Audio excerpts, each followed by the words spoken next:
Okay, hi everyone. Thanks very much for joining us for this Minerside chat. So you've been introduced to the CEO of Equibit Group, Chris Horlacher, but I wanted to give you a couple of notes just to preempt the conversation.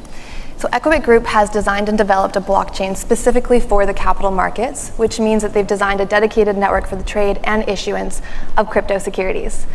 This chat is called a Minerside chat because Equibit produces a series of videos on YouTube that explains Blockchain 101 and also does a really good deep dive into their tech.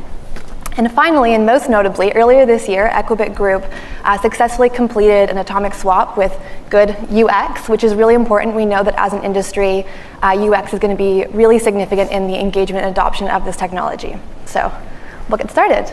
So Chris, you had an early eye to cryptocurrency, and back in 2010, you were CFO of a securities brokerage, and so you really well understood the issues that plague the back offices, and you saw that Bitcoin could provide a solution. So what I wanted to ask you is, how have you seen blockchain for finance evolve since then, and where do you see the industry going in 5 to 10 years? Well, what I realized with Bitcoin in 2010 was that Satoshi Nakamoto had built essentially the world's best real-time gross settlement system.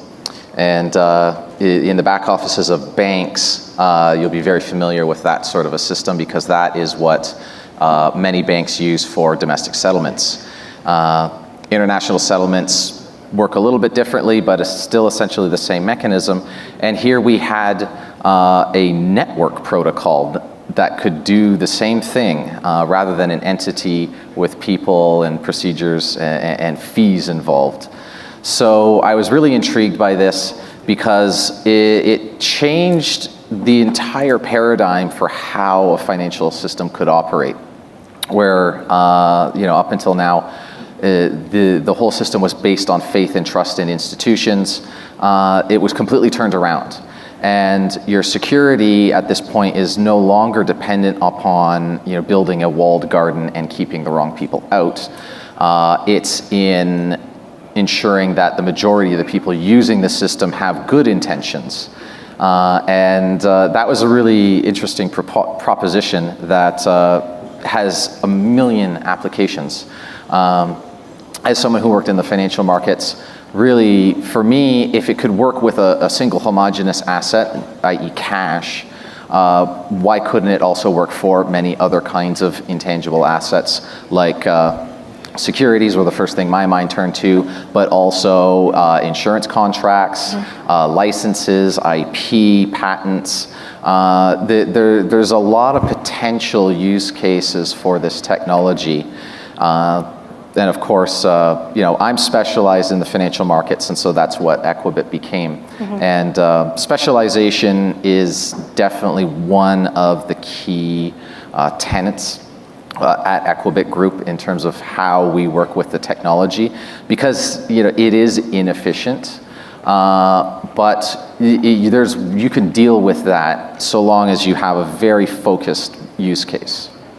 So you were talking about use cases, and your background is in the capital markets. So what problems, what issues specifically within the capital markets do you see blockchain solving? Well, my big problem as a CFO was the experience with depositories and transfer agents. And so if you've ever worked in a back office at a exchange or brokerage, then you probably know what I'm talking about.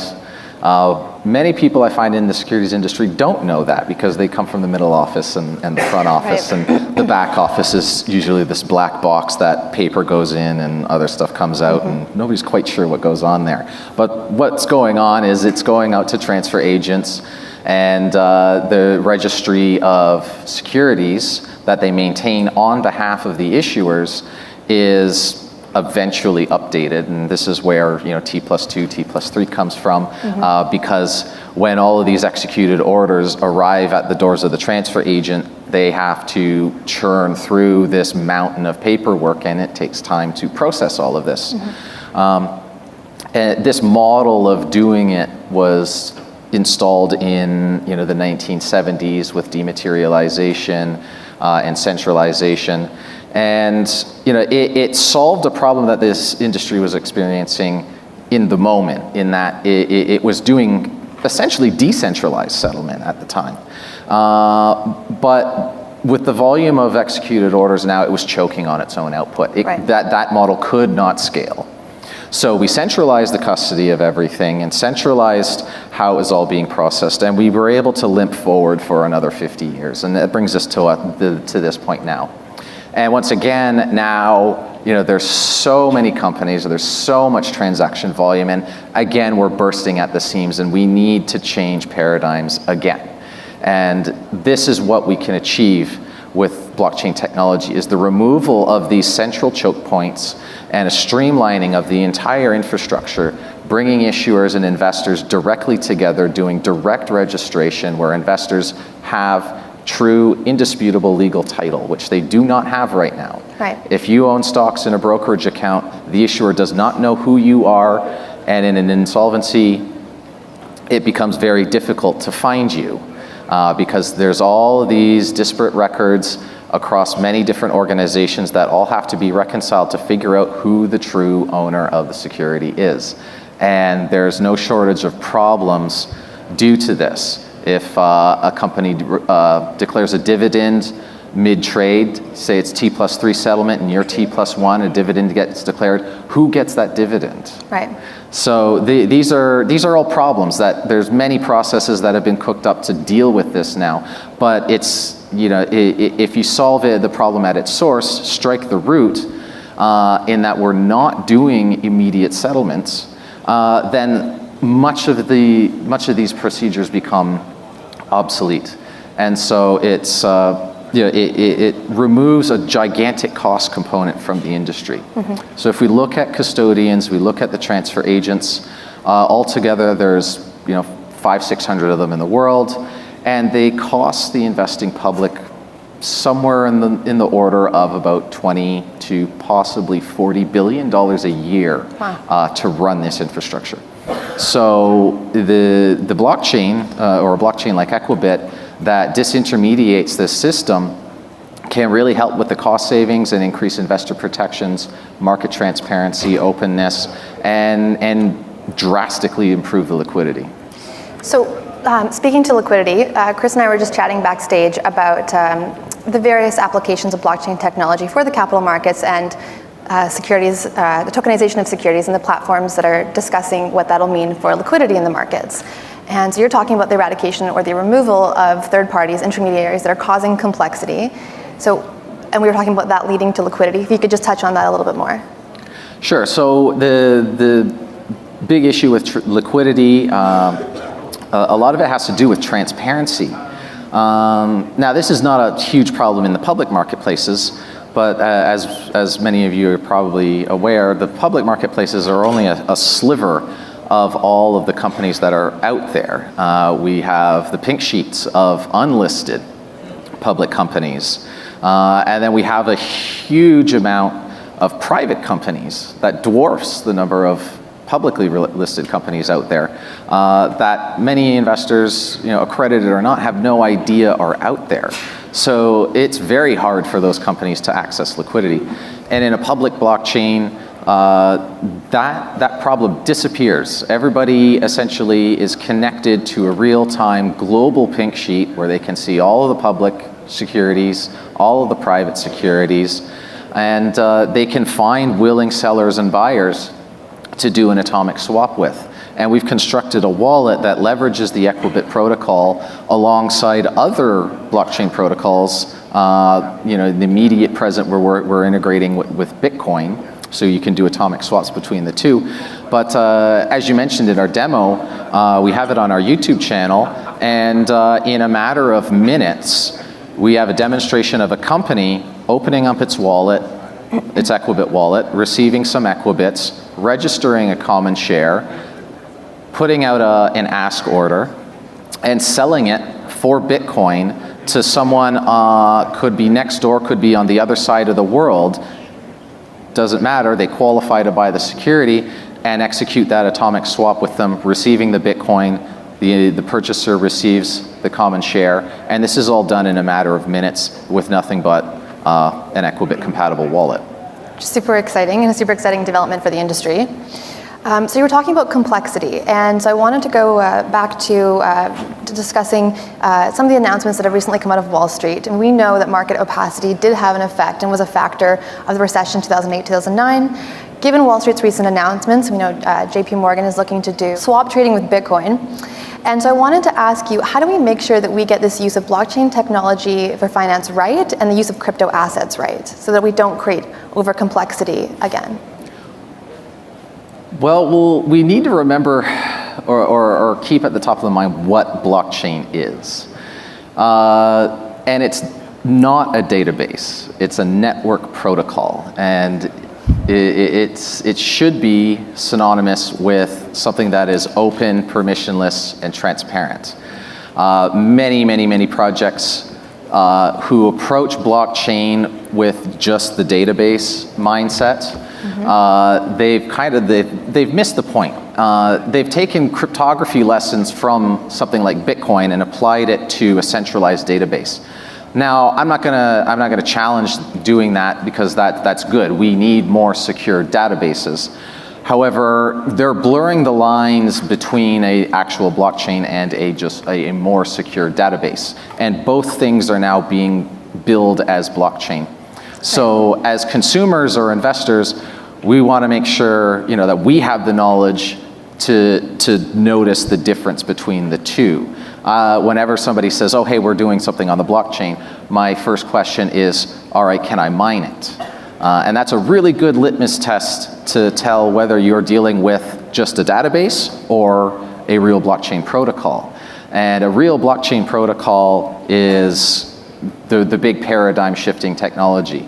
And there's another speaker by the name of Andreas Antonopoulos who talks at length about this, and he says that if you receive a proposition with blockchain in it, and you can just do a find replace of the word blockchain for the word database, and the whole proposal still makes sense, you're probably not being given something all that revolutionary. So that's an important thing to remember. And we've been, with this new paradigm shifting technology, all of the excitement and the jargon, there is the potential for the misuse of terms, and we've definitely seen that with the word blockchain. Another one I'm seeing emerge now, though, is tokenization. We're going to tokenize the world. We're going to tokenize real estate, or tokenize, fractional assets. And, really the synonym for that is securitization. And that's actually a very old thing, where you create a fractional proxy asset for something in the real world. So, a tokenized real estate it's a real estate investment trust. It's not new. Maybe you've registered the security in a different way. It's not sitting in CDS now. Maybe it's sitting in a smart contract or on something like Equibit. But at the end of the day, you haven't really done anything particularly new. You've just changed the name of what you're doing. Sure. So there have been a number of different projects looking to solve the issues that the capital markets have with blockchain technology, and a number of them have chosen to use Ethereum smart contracts to solve that. Equibit Group instead has chosen to build a dedicated network to solve those problems. So I'd love to ask you why, and if you could tell us a little bit more about that. Well, this goes back to one of our other tenets of blockchain development at Equibit Group, and that is specialization. So because we have this very inefficient system that can't process tons of transactions per second, we have to choose very carefully what kinds of transactions we're going to route through it. And we didn't, when we first started out on this project, we did consider Ethereum as a possible platform, and writing Equibit just as a smart contract. But the more we observed and researched into Ethereum, the more we moved away from it, realizing that a general purpose system, something as they call it Turing completeness, and it's something that can run for, you can put a program on it that will run for a theoretically indefinite period of time. It may never stop, and you don't know if it will ever stop. That to us presented a problem from an infrastructure and a security perspective. And that seems to have borne out because we've seen things like CryptoKitties, where a single application Clog the network? It clogged the network, and it happened even before CryptoKitties with the status ICO. And Turing completeness, having it completely open-ended in terms of what the network will allow you to submit to it, opens up a lot of attack vectors, and we've seen that as well with the DAO hack and the parity, not necessarily a hack, but more of a bug, maybe a bug or a mess up. But so that's those were problems, and coming from the securities industry, I didn't think that a shared infrastructure would be the most trusted way for issuers and the financial institutions, because they wouldn't want to be exposed to the risks that might be coming in from the gaming industry, for example. So a dedicated, specialized blockchain, it's simple to understand in terms of how it works and what it does. That was our focus. And when you look at the business, if you just look at business in general, if your business plan is, I'm going to build a company that does everything, that you'll have a hard time finding investors for that. And so, businesses everywhere in business, we have specialization. We have focus on one particular thing. I build, the bottle, or I make the cap that goes on the bottle, or I print the label that goes on the bottle, and then somebody else goes and gets the water. So you're doing one thing really well. Yeah, it looks like it's one company, but there's actually 5 or 6 companies that probably came together just to make that bottle of water. Totally. So we were a little short on time. I've got one more question that I've been really wanting to ask you. So we've seen this industry take some of the concepts, cryptocurrencies, particularly Bitcoin and blockchain, in some pretty far-reaching directions. I'm sure all of you can think of some sort of audacious things that you've seen. So I wanted to ask you, what would you say is the true value proposition of these technologies and their most effective implementation? Well, it has to do with how we build network infrastructure and the way society handles its data. Because over the last, basically over the course of human history, we've had, we're in sort of the third monetary age. We started off with commodity money, and we used things like seashells and salt to represent value, and we traded that around, and that worked okay, but the salt, you ate it, and the other stuff kind of rotted, or it didn't work really well. But then we figured out gold was actually a really good commodity, so we started making coins out of gold. We standardized the weights and measures. Things continued to evolve. We had a really good monetary system for centuries. And then the governments came in and said, hey, we're going to manage this now for safety, security, stability. And then they took that over, and then they took away the gold, and then we went from a commodity-based money to essentially using government debt as money. And that began basically in the 19th century with the creation of the Federal Reserve, really after 1971, after the world completely unhinged its monetary system from gold. That was when we became a pure debt-based monetary system, and we've just seen the value of currencies collapse ever since. Now, with Bitcoin showed us how to monetize data and do it in a way that we don't have to trust anybody whether or not the data we're receiving is true. We can validate it all for ourselves. Every one of you in the audience can know for a fact whether a transaction has occurred or not. And that fundamentally changes a very important social agreement in humanity, one of the oldest ones, because money predates writing, if you can believe that or not. It's one of the oldest technologies there is. And it was created so we could keep track of our stuff and know who owns what. And that's something we really take for granted because we have so many monetary technologies out there. Really, so the big value proposition is in the fact that we can all participate in this infrastructure now. We can support it and secure it with nothing more than a child's toy. a GPU, something you play video games on. Yeah. So we've taken the cost of securing our financial markets and we've brought it right down here, and we've opened the field up so that everybody can become a part of it and everybody can know the truth for themselves. And that, if you're not doing that with blockchain, then you're not doing it right. I think that's a pretty powerful note to end on. Thank you very much, Chris. Thank you. Thanks, everyone give it a hand.